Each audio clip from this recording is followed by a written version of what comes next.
This presentation by Phoebe Murrell from Elizabeth River Project is from the 7th Annual Clean Virginia Waterways Stormwater and Plastic Pollution Workshop. So our next speaker is going to be talking about engaging the community in projects that are related to plastic pollution prevention.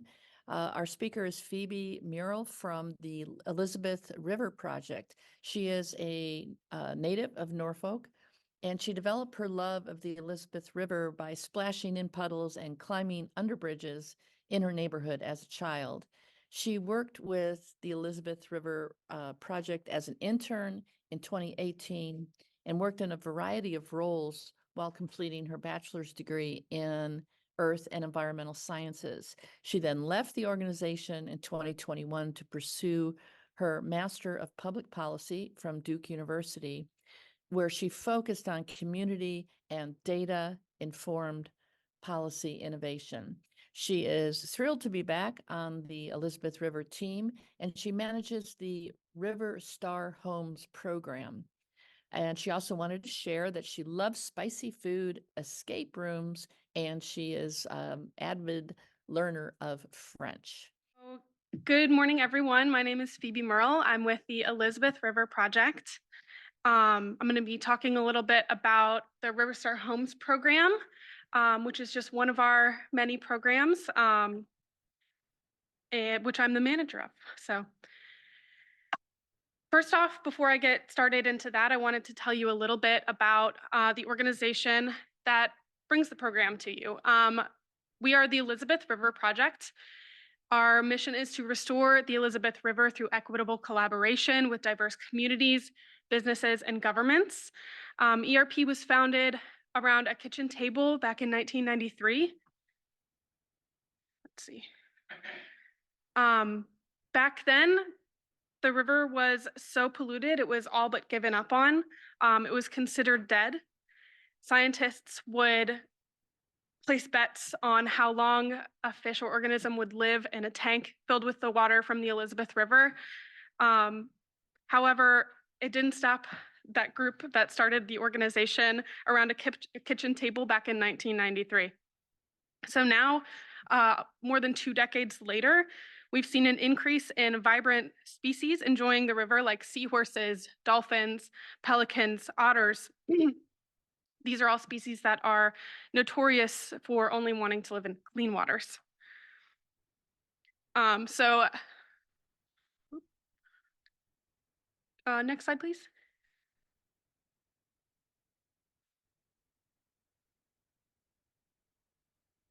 Oh, wait, I think back one more. There we go. So this is what our river looks like. Oh, I forgot to mention, we're based out of Norfolk, Virginia. The Elizabeth River runs through Norfolk, Virginia Beach, Chesapeake, and Portsmouth. This is the state of the river. Every few years, local scientists and some of our staff will conduct research to culminate into a report called the State of the River. This is our most recent one was in 2023. And we've seen, as you can see, since 2020, just a little bit of improvement, especially in the Lafayette branch. But the things that we measure for, next slide, please. So a lot of you here today are probably very familiar with water quality and the kinds of things that impact it. But for anybody who might not be, or anybody who's not here watching this later, the main things that we focus on are total suspended sediments, nitrogen, and phosphorus, as well as bacteria. So the water quality measures that we take a look at in that State of the River report, sediment pollution can come from construction sites, eroded shorelines, bare ground, and then just general stormwater washout, especially from closely trimmed lawns that aren't holding their soil down, things like that. Sediment blocks light in the river. It can impact the amount of dissolved oxygen, which is another measure that we look at. It smothers bottom-dwelling animals, and it can also carry with it a lot of highly polluted materials. Next slide, please. Nutrient pollution, this is a big one for us. So it can come from fertilizers for lawns, people over fertilizing lawns, aging sewer lines and septic systems, as well as just straight from the air. And this leads to one of the biggest issues that we see, I think, in the lower Chesapeake Bay and especially in the Elizabeth. It's the overgrowth of harmful algae, which when they break down, starve the water of oxygen and cause fish kills. Next slide, please. So especially when it's hot outside in the summer, and when there's lots of rain and flooding events, then we see a lot more of an issue with this, because especially in the summer, people are definitely fertilizing their lawns. People are outside a lot more, and generally there's just a lot more pollution running into the stream during the summer.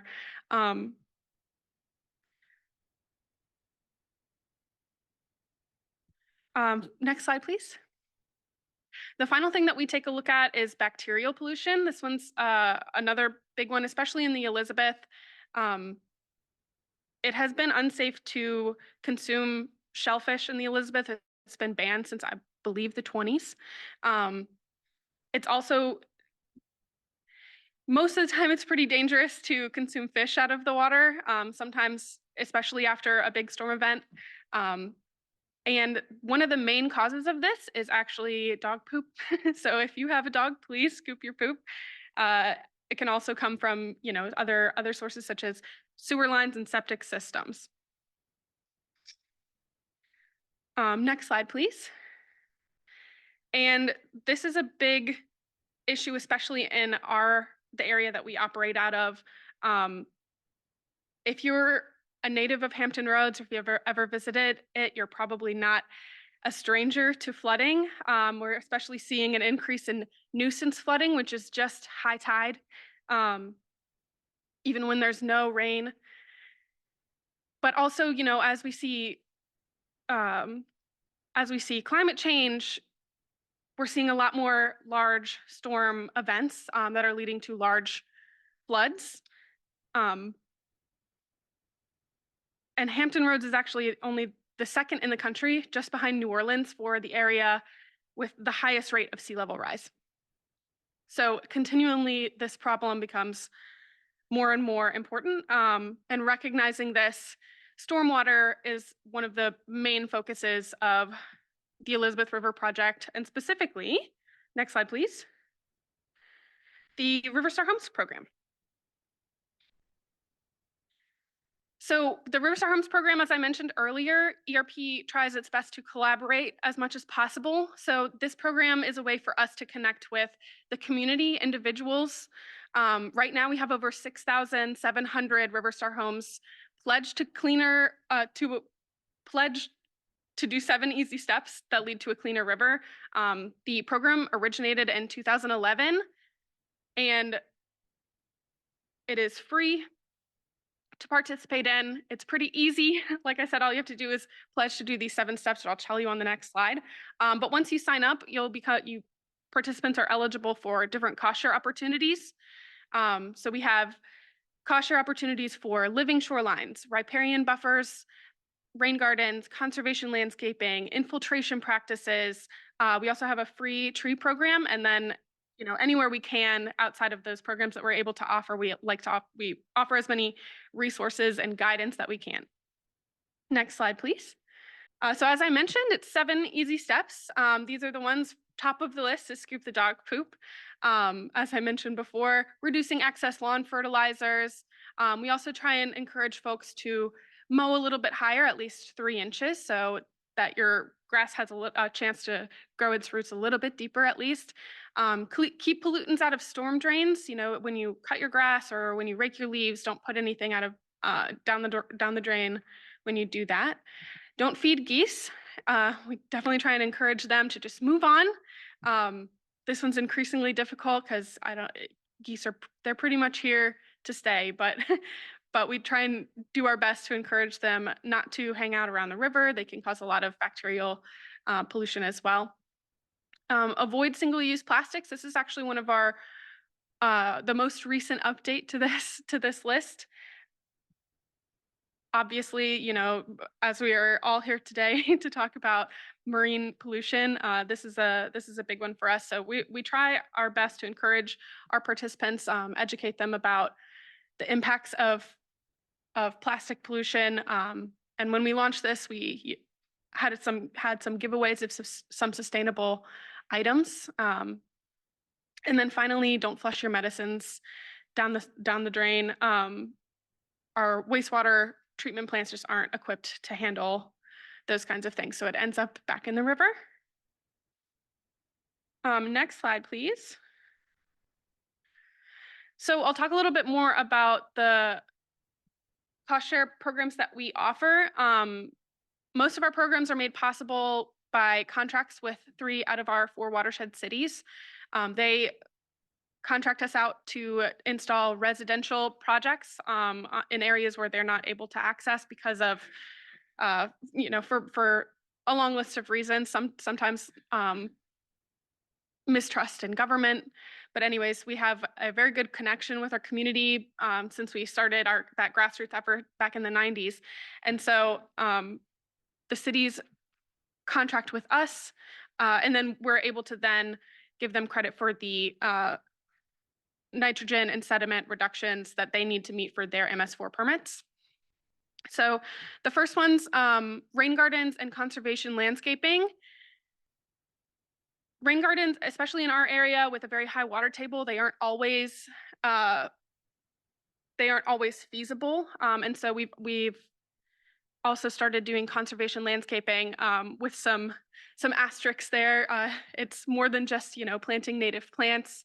It has to involve turf conversion and be directly draining some sort of hard surface. But these things, for anybody who might not be familiar, the point of them is to collect that rainwater and just slow it down really before it gets to the river. The plants will soak up the water, filter out the excess nutrients, and also allow the water to slowly infiltrate back into the ground. We also do, as I mentioned, some other infiltration practices. So we'll do dry wells or infiltration trenches where possible. Next slide, please.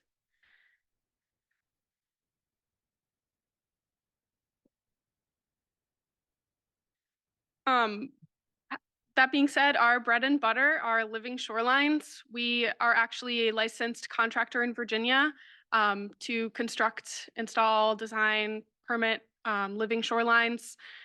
And these oftentimes consist of an oyster structure of some kind. You can see in this photo along the bottom, the closest to the water, maybe a little bit hard to tell from your vantage point, but these are called oyster castles, and they're just these concrete blocks that stack together kind of like Legos. They are similar to cinder blocks, and they just provide a hard structure for oysters to attach to and develop on. We also will get oyster shell spat on shelf from the Chesapeake Bay program. We partner with them, and we'll use that to seed somewhat our living shorelines. With living shorelines, usually they're replacing a hardened structure, a failing bulkhead, or an area that was previously overtaken with invasive species, otherwise generally degraded. And so we will make sure that the area is graded on a gradual slope. We'll do that by backfilling with clean sand, planting with wetland marsh grasses, and then when possible, we like to, behind the living shoreline, install a riparian buffer strip at least, with some native salt-tolerant plants and shrubs. And the benefits of living shorelines, especially when you add in a buffer and oyster structures, oyster gardening right now, oyster aquaculture, there are, through the Chesapeake Bay program, approved nitrogen, I believe nitrogen and phosphorus removals, but not yet for oyster habitat. However, the guidelines have been approved, and we're just waiting for by a committee, by a special committee. We're just waiting for the whole organization to approve those so that we can start calculating the credit based on oyster habitat. So especially when you have all three of those things together, all three of those pieces, you get a lot of bang for your buck, so to speak, when it comes to like nutrient, sediment, and sediment pollution prevention. It also protects shorelines from erosions. Living shorelines are actually, you'd think something soft like marsh grasses and sand wouldn't do a whole lot to protect a shoreline, but actually marsh grasses attenuate waves and energy a lot better than a hardened structure. They last a lot longer because they're not getting battered nearly as much as a hard wall getting hit by waves. And they also, by creating that graded slope, they prepare us for sea level rise. Especially as I mentioned, in our area where it's such a big issue, we're starting to see marsh loss, even healthy marsh loss, just because of marshes being drowned out. So that's something that we push for a lot, is making sure there's room for those marsh grasses to migrate backwards. On top of the cost share programs that we offer, we do a lot of community outreach. Anytime there's a festival in the area, we try and get out there with a table and educate people. We will go to civic league meetings, garden clubs, anything that we can get our hands on, really, to try and, first of all, educate people about our program so that we can show them some of the ways that they can be a better steward of our river. Next slide, please. That being said, I would be remiss if I didn't tell you a little bit about the other programs that ERP offers. The first is our brand new Ryan Resilience Lab. We just moved in this past October. The building is a diorama of different sustainable practices that would be accessible to homeowners or business owners in the area. So we have things like rain gardens, a cistern, 500-gallon cistern rain collection tanks that we use for gray water in our facility. We also have green roofs, solar panels, passive heating and cooling systems through green walls and the orientation of our windows and such. The first floor is also elevated and intentionally designed to withstand flooding. The walls on the first floor unit are slatted so that water is able to pass through. The land is also on a rolling conservation easement, which is the first of its kind in North America. And basically what this means is, as we see certain markers for sea level rise, we will deconstruct the building actually and give the land back to the river when that time comes. There's also, this is in Knitting Mill Creek, which is a small business corridor in Norfolk and an otherwise residential area. And so by having this here, we were able to put it in a public kayak launch to make the river accessible to the community. Next slide, please. We also have education programs on the Learning Barge, which is America's greenest vessel, which sees over 10,000 students each year through field trip visits. Alongside that, we have a 40-acre public park made up of restored wetlands and revitalized forests, where we host outdoor education experiences for young and old. Next slide, please.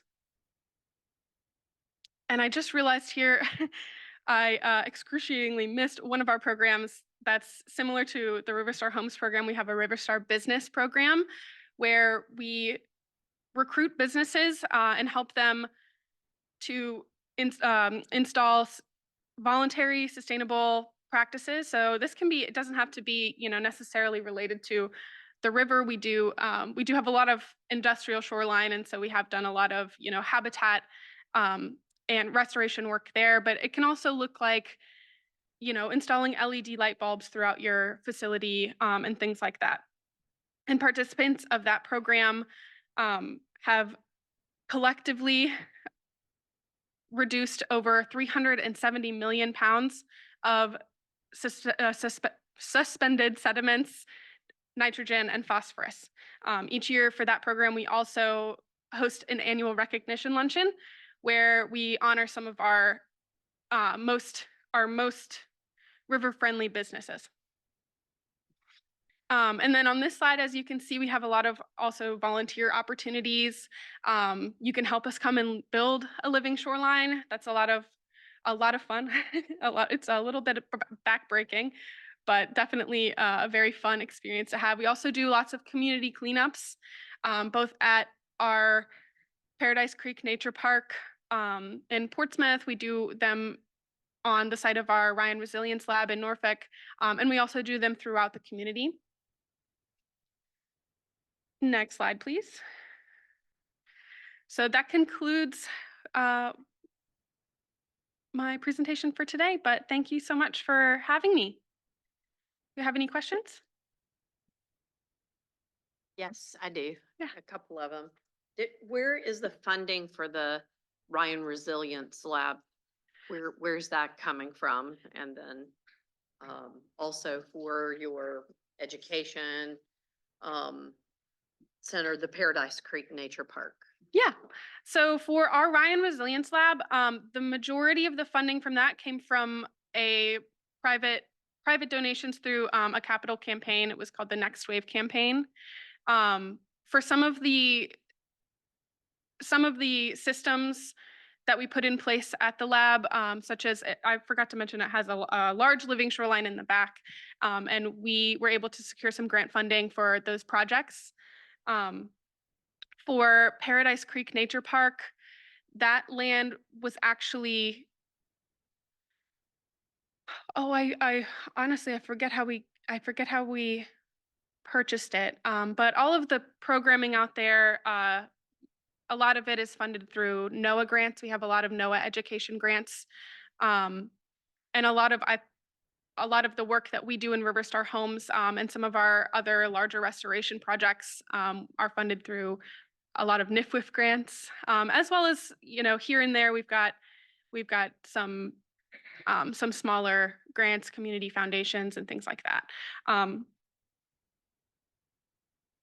But also, we have a large membership base as well, which is able to help us with a lot of our operational costs, the things that, that grants and things don't want to cover. So that's a big one for us. Oh, thank you. It's wonderful to see that, and it's always interesting. Can individuals outside of the area come for a visit to either the Ryan Lab or the Paradise Creek Nature Park? So, for example, if we wanted to have, say, public school students from the Roanoke area, and have them come for a visit to kind of see some of these things, would that be possible, and is there a fee? Yes, so it's absolutely possible. The park and the Ryan Resilience Lab, I should mention, are open to the public. At the Ryan Lab, we do tours weekly, but for field trips, as you asked, we do offer field trips at both the Learning Barge and Paradise Creek Nature Park. A lot of them are facilitated through our grant specifically, but anybody can request a field trip. To my knowledge, I'm not as well versed in the educational department's operations, but I believe there is an optional pay-as-you-can fee for that. Thank you. Mm-hmm. Any others? Awesome. Thank you, Phoebe. We're going to let Phoebe take a seat so we can try to keep our schedule and make it to lunch at noon. Thank you, Phoebe.